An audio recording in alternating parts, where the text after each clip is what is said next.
Hey, welcome back to KMMA. I'm Andy O. I'm Khalil Deal. All right, so we're gonna be discussing the face-offs and giving you guys some final thoughts on UFC Vegas 101. So, real deal. You want to break it down for us like a pro? All right, my man. We're gonna talk about Punahele Soriano against Euros Medic, man. Punahele Soriano, he's looking real good. Hello? Yes. Sorry. Yeah, Punahele Soriano is looking real good, man. He's in great shape. You can see here, the guy is ripped and lean. The guy is in great physical shape. Do you find he looks a little leaner and not that bulky? Yeah, I think he cut up a little bit more this Yeah. round. Uh, but man, look at the size difference though of Medic here. Uh, you can see that Euros Medic is so much bigger. He's so much taller. He's also in great shape too. He's lean. He's not as cut as Soriano. Doesn't have the crazy cut abs like Soriano does, but he's still in great shape. He's still pretty lean, and he's also muscular as well. But he's just much bigger, and he looks like he's going to be more powerful too. Now, Soriano could be in the most top physical shape that he wants, but his chin is shit. And if he gets nailed in the chin, he's going to get knocked out. We've seen it happen. He's been knocked out by Roman Kopylov, who we're going to talk about coming up soon. The guy's been knocked out pretty badly by him. He got subbed by Dustin Stolfus, but Dustin Stolfus also managed to rock him a couple of times in that fight. Even against Miguel Baeza, Baeza landed a couple of hard punches on him in that fight as well. Like we've seen him get rocked. But Euros Medic, man, the guy is a finisher. I forgot to mention this in the early predictions for Oh, the I did. I did. All his wins are finishes. all his. Yeah, you mentioned it. I didn't. Yeah, that's true. He's got 8 knockouts and 2 submissions out of his 10 wins. You know what I mean? So the guy is out there to kill you or be killed. He's never won a decision, never lost a decision.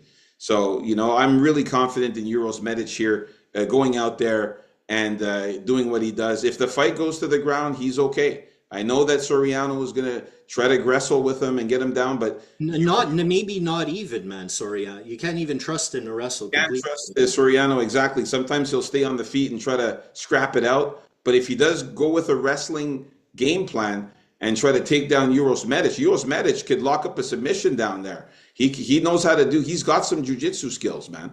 So I like Euros Medic to win by KO or submission. I think he finishes Soriano, and I really like his chances here being the bigger guy here. How about you? Yeah, I mean, maybe Soriano isn't as durable as I thought when it comes to facing like a striker like this that can really put him away, with something nice and precise. That's the thing. In this fight, I think Soriano's kind of like more on the basic side, more on just simple boxing side, more wild looping stuff.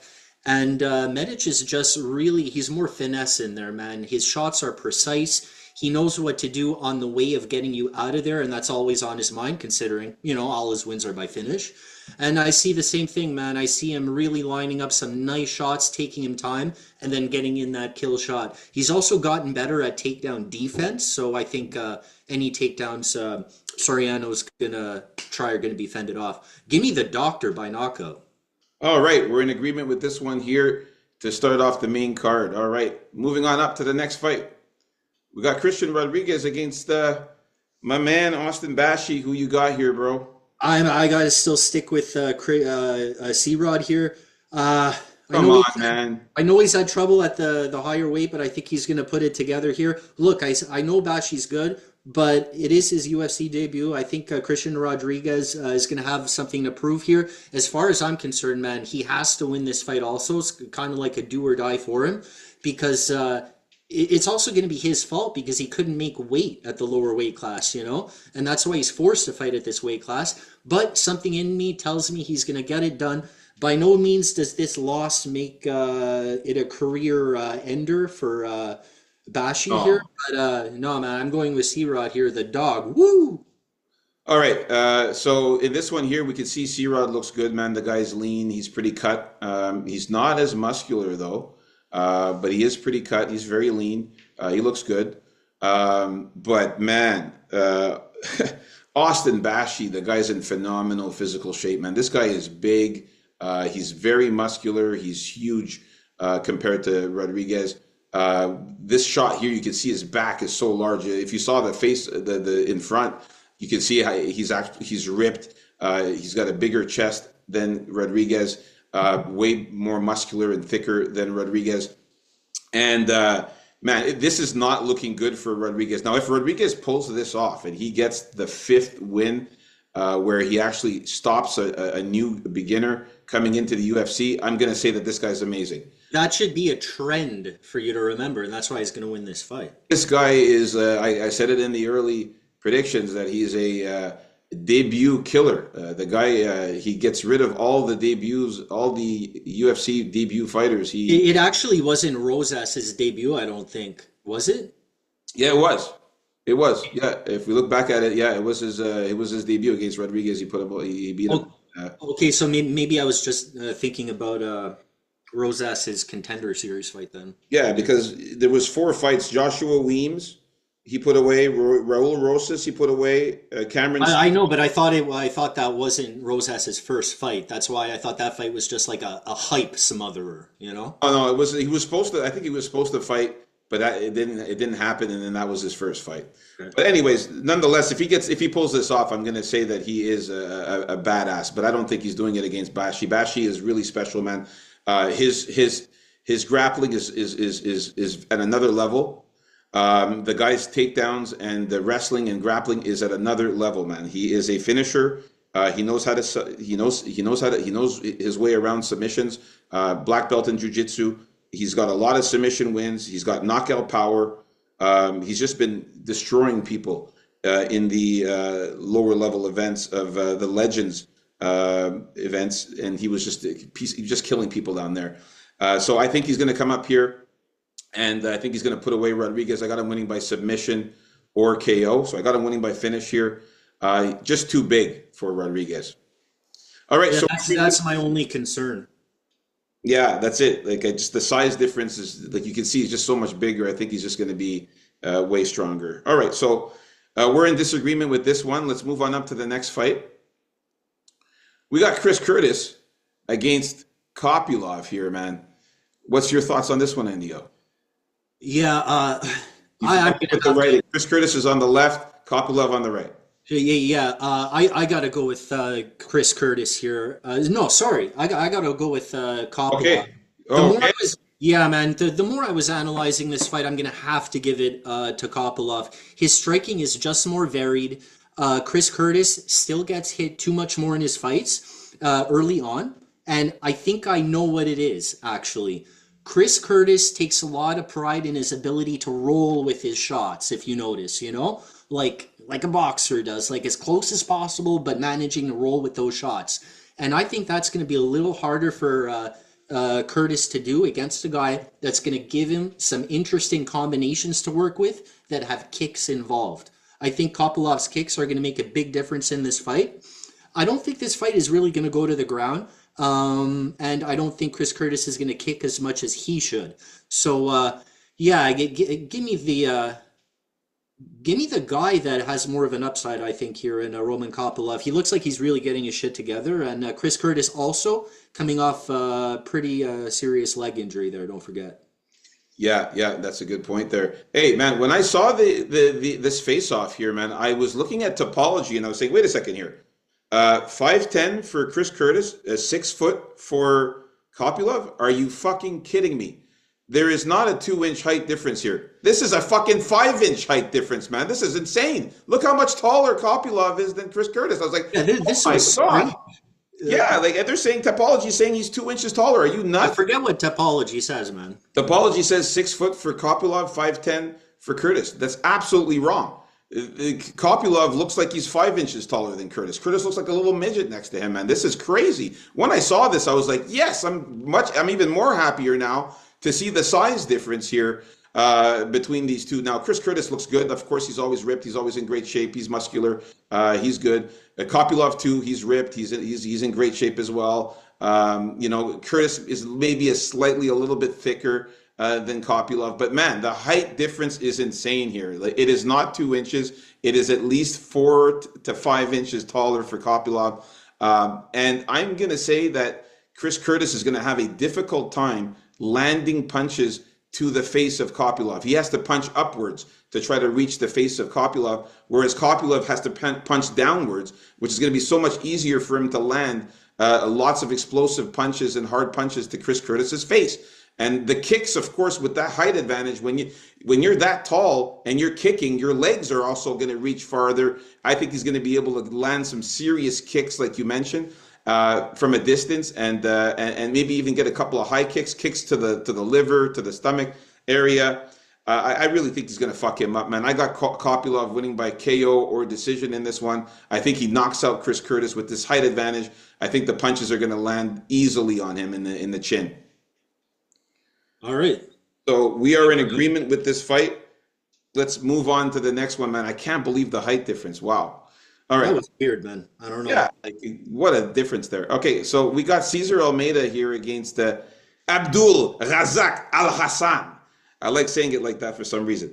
But anyways, my pick is going to be Cesar Almeida. But let me tell you that if you guys are not putting a little sprinkle on the knockout for Abdul Razak Al Hassan, you're crazy. Look at the size of this guy. He's double the size of Almeida. He's super thick. He's super built. He's super big. And well, if you go by more built, Al Hassan is more built. Oh yeah, he's way more built, bigger, and look at the size of his arm there. Man, if he fucking lands one of those looping punches or an uppercut to Almeida, man, it could be lights out for him. Almeida has to be very careful of those punches.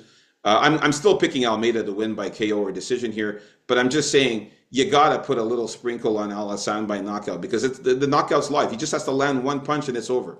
Almeida has to be careful not to get hit in the face. He's going to have to be very careful how he maneuvers in the cage. He's going to have to dance around, stay at a distance, avoid the big punches, and avoid getting taken down at all costs. Because if he gets taken down, it's game over. The minute he gets taken down, it's game over. It's ground and pound all the way. Al Hassan will knock his ass out.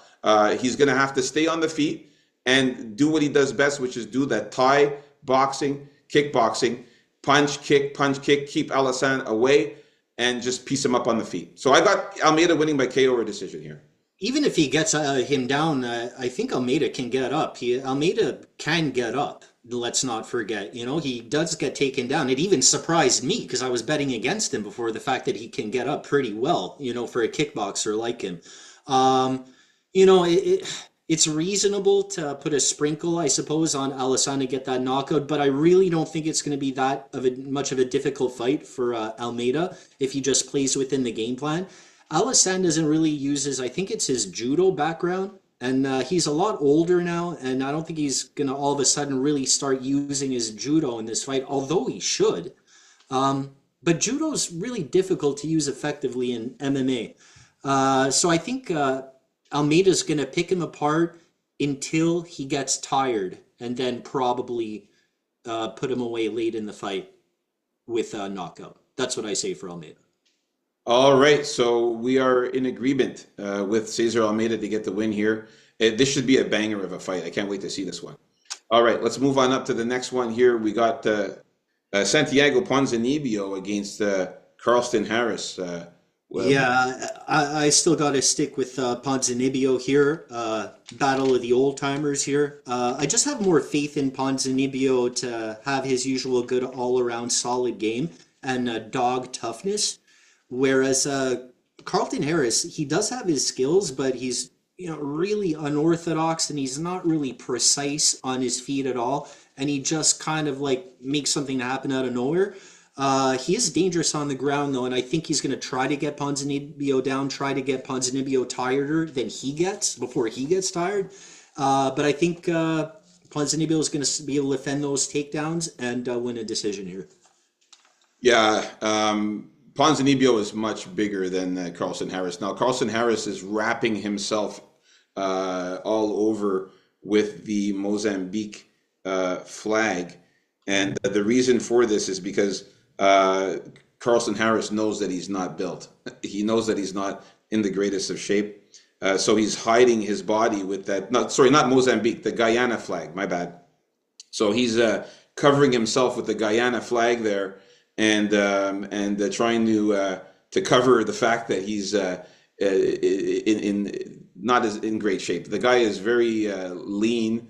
He is kind of ripped, but he's got not really very many muscles at all. He's kind of skinny. Ponzinibbio, you can see he's way thicker, way bigger. He's got more muscular. He's way thicker. He's a bit more ripped. He's ripped as well, but not as ripped as Carlston Harris because he's skinnier. But he's bigger than him, and this is going to be a problem for Carlston Harris because Ponzinibbio, he's got skills on the ground as well. Let's not forget that Ponzinibbio does have submissions. He's got 6 submissions. He is a black belt in jiu-jitsu as well. He's got 16 knockouts, so he's got power, and 7 decisions. So he's a very well-rounded fighter, Ponzinibbio. He just has to make sure that he has to stay careful from Carlston Harris's elbows. He likes to do a lot of elbows, Carlston Harris, so he can't get caught with an elbow because that could knock him out. But he's never been subbed, which I like because Ponzinibbio's never been subbed ever. Carlston Harris does have submissions, but I don't think he's going to be able to sub Ponzinibbio. He's too squirmy down there. And I think that Ponzinibbio is going to get the win here. I'm going to go ahead and call Ponzinibbio winning by a knockout or decision. I don't think he subs Harris because Harris is kind of skillful too on the ground. But I think he can knock out Carlston Harris. Carlston Harris has been knocked out before by Chaos Williams in his last fight, and it was a very brutal knockout. And also Shavkat Rakhmonov knocked out Carlston Harris as well. And Ponzinibbio's got power to knock him out. So I got Ponzinibbio winning by knockout or decision in this one. All right, everyone, don't forget to like and subscribe. Yeah, like and Easy subscribe. and fun. There's nothing funner you can do. Like and subscribe if you haven't already. Let's get to the main event of the evening. Mackenzie Dern versus Amanda Ribas here. And I am happy to see that Amanda Ribas is taller than Mackenzie Dern. Oh. And she looks better than I thought. She is in great physical shape. She looks good. Mackenzie Dern came in last time looking ripped and muscular. This time she's not as ripped and muscular as the last time. Sometimes you gotta get it. You gotta take a little break off the drugs, man. You know what I mean? What happened to Mackenzie Dern? Where's all those muscles and those big muscles and all those those ripped abs like she had in the last fight? Now she's coming out looking good. I'm not going to say she looks bad, but not as bulky and big and muscular like she was in the last fight. And I think that she might have been on the juice. Amanda Ribas looks very good. She looks big. She looks lean. She looks ripped as well. She looks strong. I like that she's taller, and I think that Mackenzie Dern is going to have a hard time getting takedowns. I'm not worried about Mackenzie Dern striking at all because she doesn't strike at all. She has no knockout power at all. She's not very good at punching. And Amanda Ribas is going to piece her up on the feet. I think she's going to fucking outstrike her, outpoint her, and get some takedowns of her own. And Amanda Ribas has some skills on the ground too. She can get some submissions as well, but she's got to be careful from Mackenzie Dern. She's got black belt in jiu-jitsu as well. So Dern's got some subs as well there. So as well. as long as Amanda Ribas doesn't get subbed, I think she wins this fight. So I'm going Amanda Ribas to win by decision in this one. I've been very good at calling Mackenzie Dern's fights recently, so I'm gonna be going with Mackenzie Dern here. I think she's gonna win this revenge matchup, and I think she's gonna be very aggressive. Her striking's improved a little, and I think there's a good chance she's gonna clip Rivas, who does have a glass-like chin, because maybe she hasn't been knocked out a crazy amount of times, but if you see, she's been rocked in like every fight she's been. So either way, I think this is Mackenzie Dern's fight. It's going to be very close, but I think she gets this one. I like Amanda Ribas, and I think she's better on the feet, and I think she can hold her own down there. But man, Mackenzie Dern, if she finds that right spot after a clumsy kind of like fall, or Amanda Ribas diving in to get her stupidly, man, the sub is always live. And yeah, give me Mackenzie Dern here for the revenge win. We'll see how Mackenzie Dern looks off the juice here. And you know what? Why else? She brought that dog with her during those interview sessions. So you know what that means, eh? You know what happened the last time somebody brought a dog with them to these interviews, eh? I don't know, man. Well, you'll see tomorrow. There you have it, folks. Like and subscribe. Those were our final predictions, thoughts, and face-offs for the main card. Stay tuned. Coming up next is our official bets video.